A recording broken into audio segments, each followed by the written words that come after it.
Welcome back, children. This is Information Technology for class 11.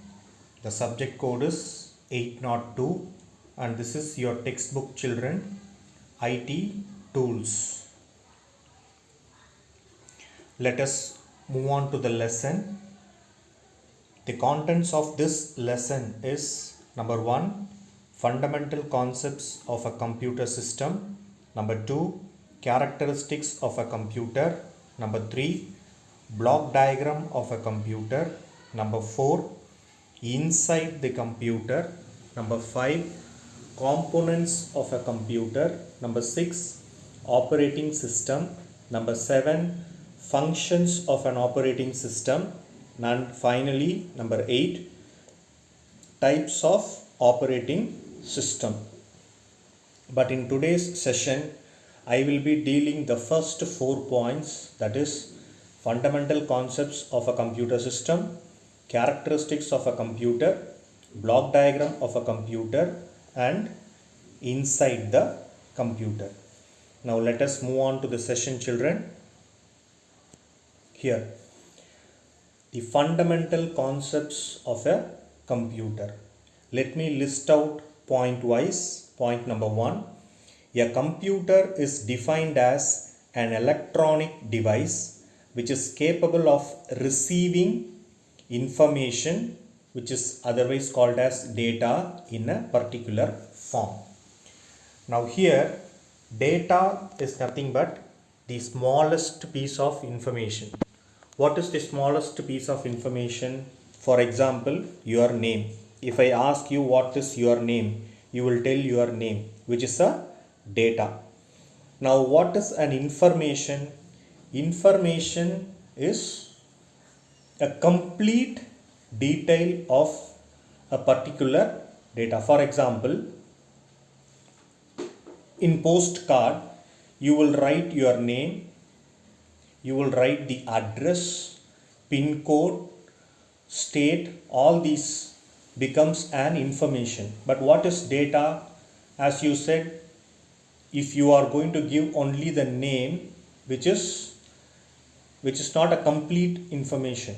So a data is nothing but the smallest piece of information, but an information is collection of interrelated fields. I hope you understood this. Let us move on to the second point. The language understood by computer is what is termed as binary language. A language formulated as sequence of zeros and ones. Now in this point, you come across binary. What is binary? Divide that word into 2. Bi means 2. How many wheels do a bicycle have? A bicycle will have 2 wheels. So bi means 2. Now this bi is formulated as zeros and ones. So the language that computer understand is termed as a binary language, and it is of the form of either 0 or 1. Hope this second point is clear. Let me move on to the third point. The instructions which are provided by the user are in the form of English-like language. You can see on the others, on the right hand side, second one here. Here, a program is written. Some sales price, some number is given. In that, we are giving a 5% discount on a particular sale. Now that is written in English, which a human can understand. But look at the left hand side, the computer will understand only machine language, which is in the form of 0 or 1. And hope this is clear to you. So the third point is the instructions which are given by the user are in the form of English-like language. So the human beings normally use English, so they type a coding or a program in the form of simple English where another human being can understand, but a computer cannot understand an English language. So the same have to be compiled or interpreted in the form of 0 and 1. Say for example, in a typical classroom session, the teacher is explaining the concepts in English. So the students, all of you know English, you can understand what the teacher is talking about. The medium is English. But in a situation where a student cannot understand English, if he or she knows only the local language but cannot understand English, how do the interpretation reach that particular student? Can you give me an example? Yes, you can place a translator who translates this English language to an understandable language where the student can understand. Now that is the third point, which is clearly giving the instructions which are provided by the user are in the form of English like language, but computer knows only zeros and ones, which is in the form of a binary language. Hope this is clear to you. Now coming back the fourth point, these instructions therefore need to be converted to machine readable format, the binary format, that is 0 and 1, and then processed by the machine. Now let me show you this, the point which we have already discussed.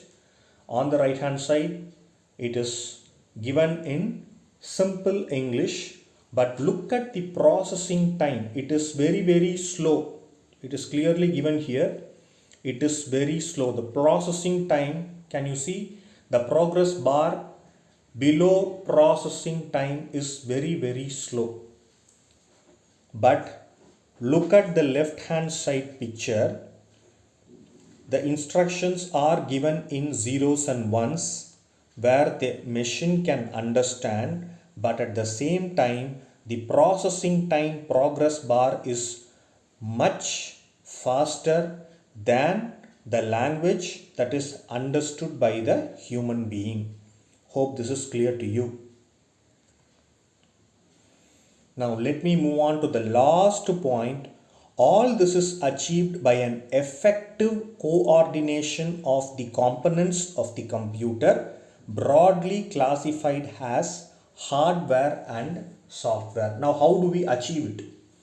As I have given you an example of the interpretation of English being used by the user, but the other person, the student who do not know English, how can it happen? It can happen with the help of a translator who can translate English and give it to the student in local language. Now that is possible, but how it is possible in the form of the computer languages, that is English to the machine language? It can be done only with an effective coordination of the hardware and the software.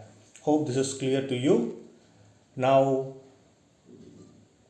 do you understand this fundamental concepts of a computer system?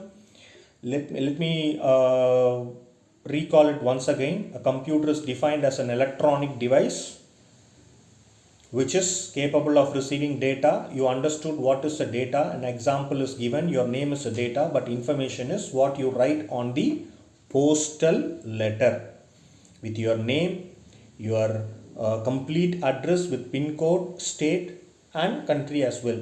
Second point, the binary, the language understood by the computers, which is what is termed as binary language, a language formulated as sequence of zeros and ones. For that I have given you an example of a bicycle. A bicycle has two wheels, so The language is formulated as sequence of either zeros or ones. Third point, the instructions which are provided by the user are in the form of English-like language. On the right hand side, clearly a picture is given to you for example. These instructions therefore need to be converted to machine readable format, the binary format, that is zeros and ones, and then processed by the machine. The last point, all this is achieved by an effective coordination of the components of the computer, broadly classified as hardware and software. In the next slide, you will understand what is called as a hardware and what is called as a software. Can we move on to the next slide, children? Yeah. Now, the term hardware refers to the tangible component of a computer that we can touch and feel, like the keyboard, mouse and monitor. It is as simple as that. A components that you can touch and feel is called as the hardware. For example, if you have a desktop will have the monitor. The monitor you can touch and feel, so it is a hardware. Similarly, the mouse you can touch and feel, so it is a hardware. So any component that you can touch and feel are called hardware. But however, the term software refers to the intangible components like word processor, operating system and data. After rebooting your system, you have your desktop, okay, and after that you open program, Word document, PowerPoint presentation, Excel document. All these things you cannot touch and feel, but you can store the information. So anything that you cannot touch or feel but you can still work on, that is called as a software. Example, word processor you can say, Excel, PowerPoint and even music you cannot touch and feel but you can hear. So that will also come under the software, operating system and data. Now the data and or instructions given by the user to the machine are termed as input, and the result generated by the machine for use by human is termed as output. Below I have clearly given you a picture which is data. You are inputting 2 and 3 with the help of keyboard. You press 2 and you press plus symbol and then you press 3. These are the inputs through keyboard, and soon after that what is processing? Processing is addition is involved here. So the processor takes that 2 and 3 as input and it invokes addition process. Once the addition is made, finally the output of 5 is shown onto the monitor, which becomes a information. Hope you understood what is called as an input, how you get an output. You can get an output only after processing the data.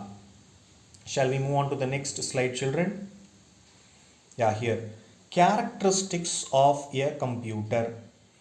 There are many characteristics. We will go through one at a time. Speed. A remarkable quality of computers in their ability to process data and instruction at a very high speed. A typical high-speed computer can perform about 3 to 4 MIPS, which is million instructions per second. So in a second, million instructions can be performed.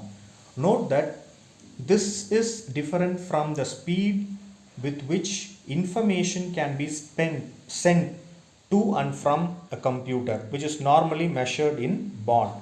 Baud is nothing but the information that is sent to and from the computer, that is called as baud. But what is MIPS? MIPS is million instruction per second. Per second, how many instructions can be performed? That is called as the MIPS. But baud is different. Baud is nothing but the information that is going in and coming out from the computer is called as baud. On the right hand side, I have clearly given you an example of speed. A computer can perform millions of calculations in a second, which is already told you, it is called as MIPS.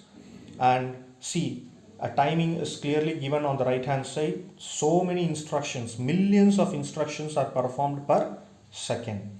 Now next point is accuracy.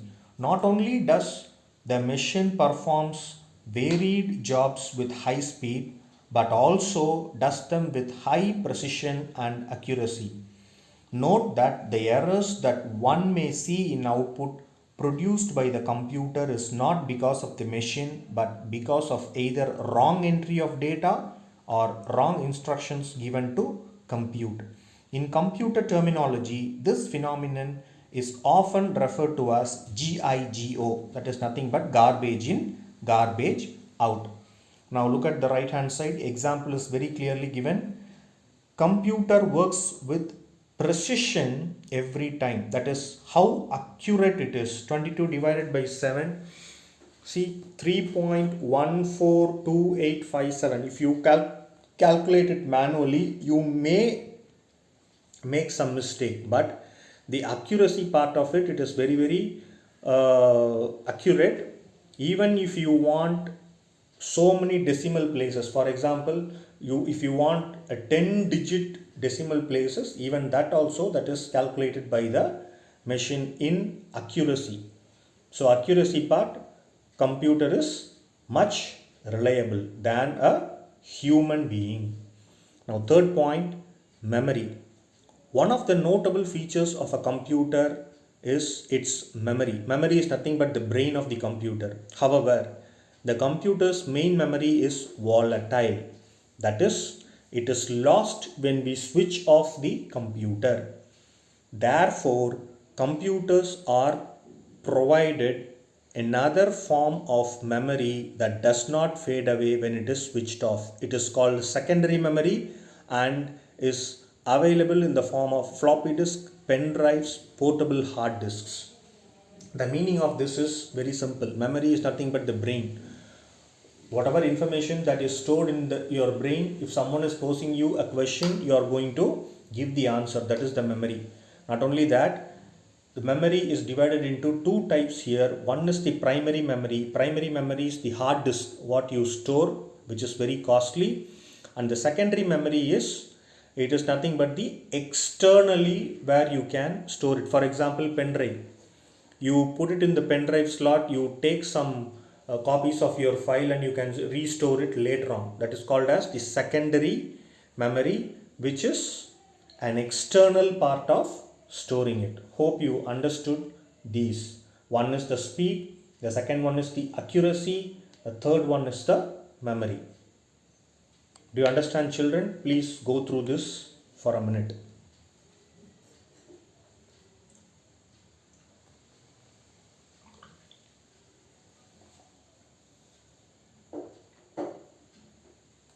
Okay, we can move on to the next slide. And the fourth point is diligence. What is diligence? Now go through the picture. A computer can work continuously without getting tired. The literal meaning is manual person, human being, if he is going to sit and work for hours, he gets tired, but computer will not be getting tired. That is called as diligence. Another noteworthy feature of a computer is its ability to perform the same task repeatedly over and over again without getting bored. For example, a task of adding 1000 numbers repeatedly for 10,000 times, if given to a computer, it would be able to do the task with the same accuracy every time without complaining that it is being asked to do this job over and over again. So diligence is nothing but computer will not get tired even if you are going to give them 1000 or 10,000 times. If you are going to do make it perform the same thing, it will still do it without getting tired, but human beings cannot do that. Hope diligence concept is clear. We will move on to the next concept, which is versatility. Now look at the picture. Computer can be used to perform various tasks at the same time. Now that man who is sitting in front of the computer is listening to music. that is one task. He is typing his notes, that is the second task, and he may give a printout simultaneously when he is listening to music, that is the third task. So versatility means he can perform various tasks at the same time. That is the literal meaning of versatility, or you may even say it as multitasking. Versatility is the ability of computer to do a variety of jobs with ease. One moment you can type a letter using any of the available word processing packages, and the other moment you can use the same machine to do calculations yielding the salaries of employees of an organization. Now, storage. Now look at the picture. Storage space. Computer can store billions of bytes of information. For example, capacity of 1 terabyte is equal to 2 lakh songs. So that much amount of storage space is possible. That provision is always there in terms of storage. So huge amount of data and information can be stored in a computer for future retrieval. The human memory is limited and fades away with time, which is not true for computer. So computer can store any number of, that is 2 lakh songs. You can store movies in that. You can store some great collection of books, library books, collection of testimonials. So all these things are possible with the help of the storage capacity that is available with computer. Now next one is intelligence.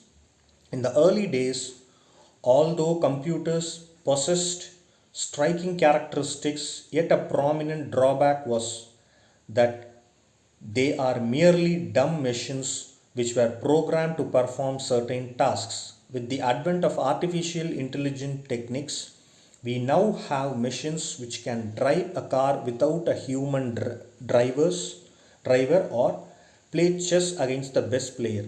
That is, see, computer does not have artificial intelligence.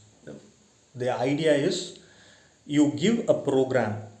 That program you ask it to do million times, it will do, but it cannot do something out of the box. So whatever that you have framed, only within that framework it can work. But through artificial intelligence, that is, say for example, this is COVID-19 COVID period. Okay, so during this time you can see lot of robots carrying food, carrying medicines to the patients. So artificial intelligence is already, it is given. So based on the instruction that is given by the doctor and the medical team, that particular robot will perform. And the second example given here is driving a car without a human driver, that is number 2. And even chess, playing chess with the best players, the artificial intelligence that the present day computer is designed, it can think on its own and perform. This is what is given in intelligence. Hope this is clear to you. Now let us see the block diagram of a computer. The block diagram is nothing but how does it function. So data, as you know, it is the smallest piece of information. Say for example 2 plus 3, you are going to type 2 plus 3 through the keyboard. So 2 plus 3 input, it is received in the input unit. The input unit then transfers it to the memory. As I have already told you, there are two types of memory. One is the primary storage, the other one is the secondary storage.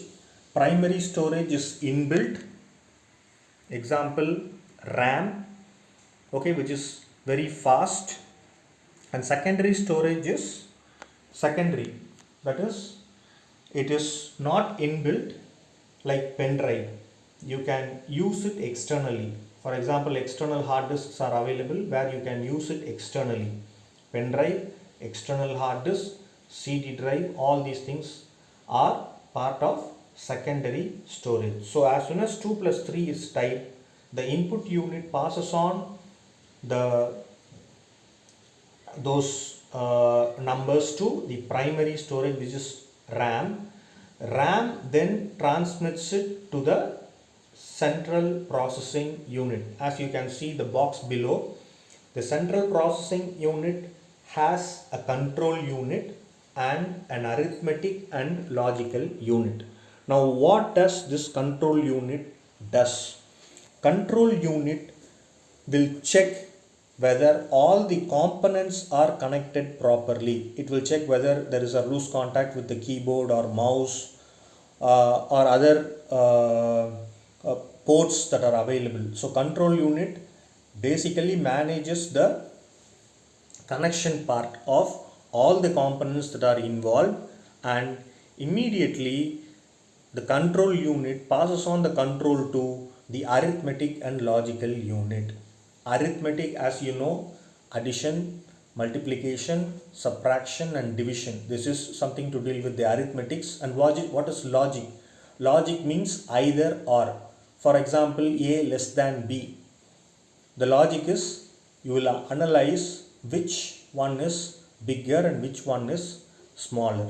So here the input being 2 plus 3, the arithmetic and logical unit will activate the arithmetic operation of addition. So 2 plus 3 is calculated, which is equal to 5, and immediately the result will be sent back to the primary storage, which is RAM, and quickly it will move to the output unit, which is the monitor, and finally the result is displayed onto the monitor.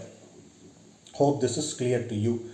Let me tell you once again. The input unit collects the input from the user through the keyboard. It is immediately going to the storage unit, which is the primary storage, which is the RAM.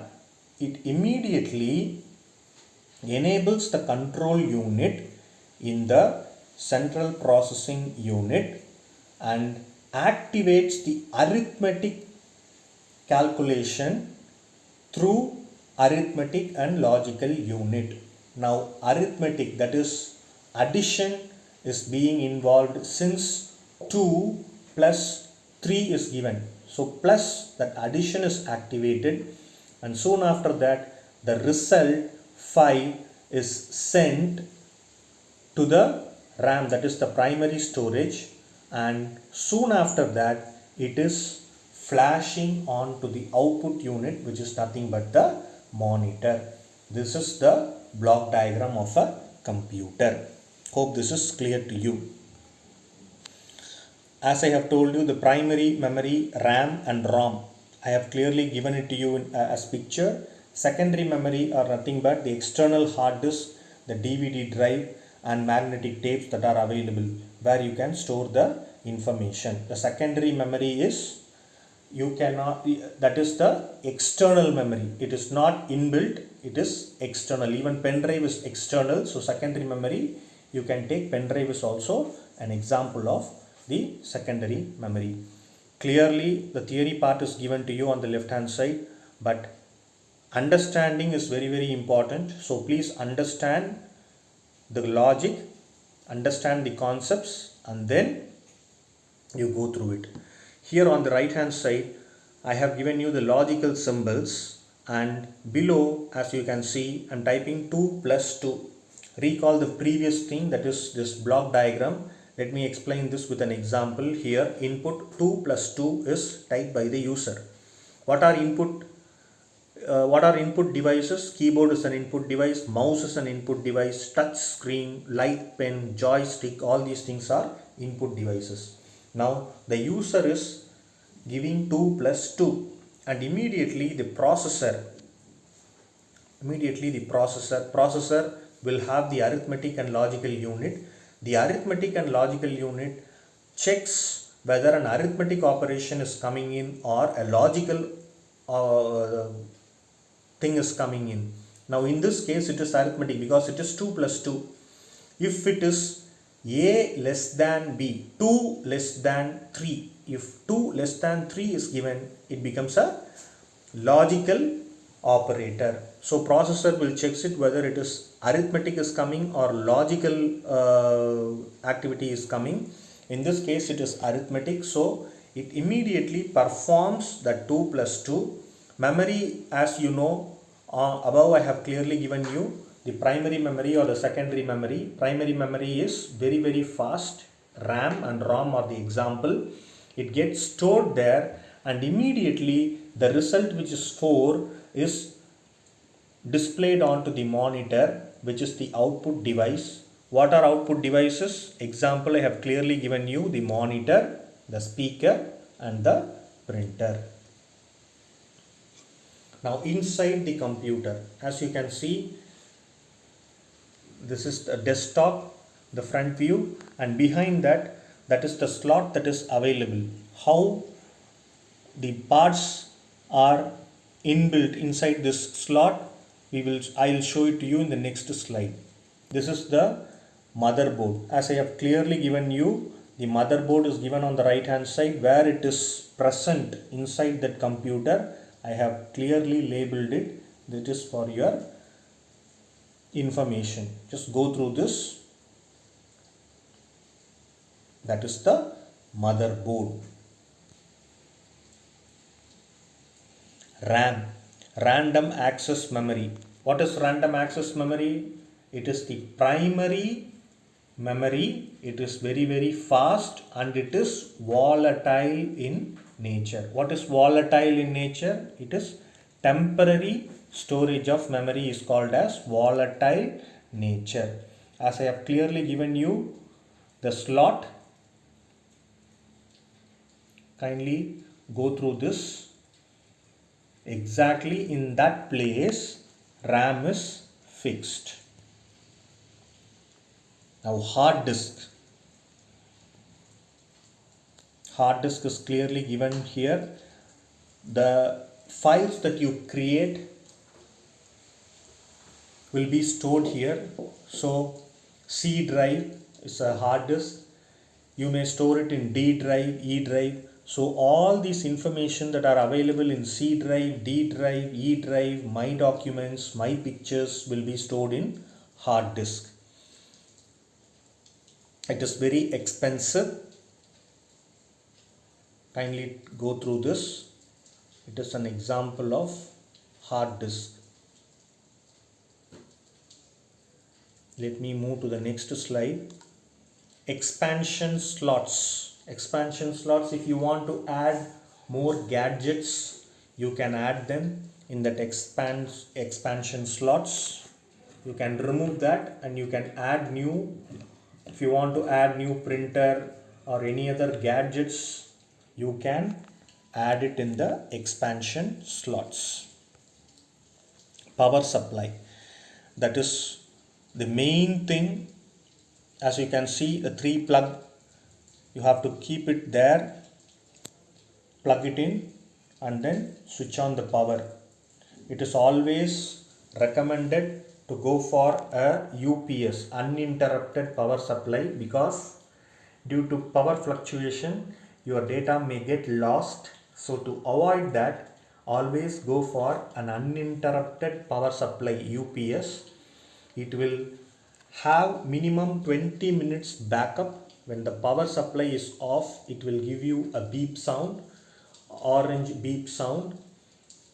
So you can save all your files and then you can shut down the system.